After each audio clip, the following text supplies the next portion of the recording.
আমরা পরীক্ষা দিলে ফেল করি, আর ফেল করবোই না কেন? কারণ আমরা তো পড়ার সময় পাই না। 365 দিনে 1 বছর, আর 1 বছরের মধ্যে 52 দিনই থাকে শুক্রবার, আর শুক্রবার যদি বাদ দেয় বাকি থাকে 313 দিন।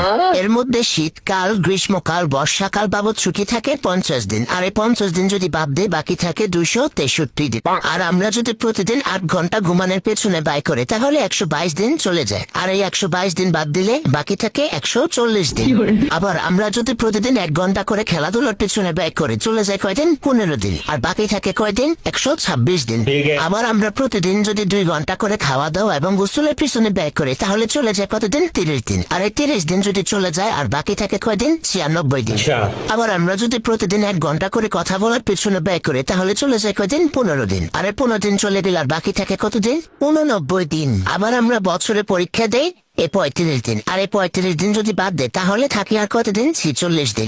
আবার বছরে ঈদ আছে, বিভিন্ন উৎসব আছে, কনসার্ট আছে, এই বাবদ চলে যায় 40 দিন, আর যদি 40 দিন বাদ দিয়ে দেয় আর থাকে কয়দিন? 6 দিন। এর মধ্যে আমরা বছরে অসুস্থ থাকি কমপক্ষে 3 দিন, আর এই 3 দিন যদি বাদ দিয়ে দেয় আর থাকে কয়দিন? 3 দিন। আবার আমরা বছরে ঘুরতে যাই কমপক্ষে 2 দিন, আর এই 2 দিন যদি বাদ দিয়ে দেয় তাহলে থাকে আর 1 দিন। এখন অনেকেই ভাবতে পারেন যে তাহলে আমাদের হাতে পড়ার সময় থাকে 1 দিন, তাহলে জন্মদিন যাবে কোথায়? আর এই জন্মদিন পালন করতে আমাদের চলে যায় 1 দিন। এই জন্য আমাদের হাতে পড়ার আর সময় থাকে না, এই জন্য আমরা পরীক্ষা দিলে ফেল করি।